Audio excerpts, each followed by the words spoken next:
So this guy is a grave robber, but not just any grave robber.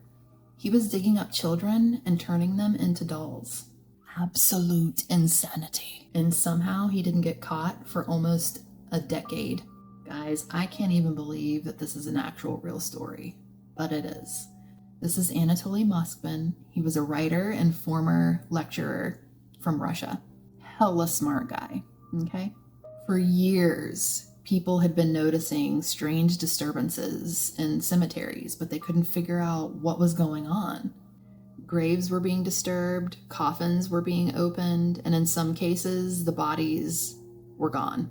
So police were investigating these incidents, but there were no solid leads to connect any of them. So the person who was doing this, Anatoly, was smart about it because he would put the graves back together.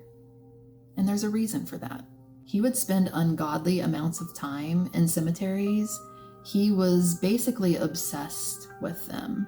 He would travel from graveyard to graveyard, studying the people that were buried there, recording names, dates of birth, dates of death, basically everything he could find. Then in 2011, they stumbled upon Moskvin. They had already known his name because of some of the research he had done and articles he had published about local cemeteries, so they started to suspect that it could be him. And it was. So they show up to the apartment that he was living in, that was his parents' apartment. He was living at home with his parents, full-blown, grown-ass man, living with these dolls. And you might ask, why didn't his parents do something about it? I don't know, friend. I don't know. How could you not know, you know?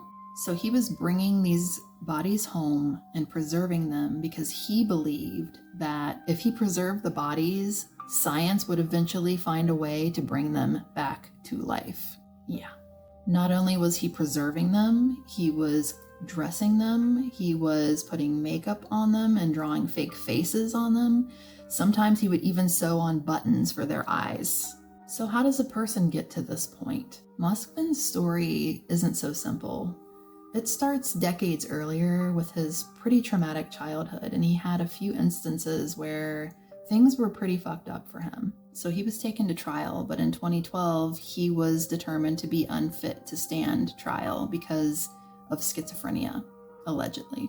So instead of going to prison, he was taken to a psychiatric ward. If you want to hear the full story, we did an episode. Link down in the description. Check it out. It's fucking wild.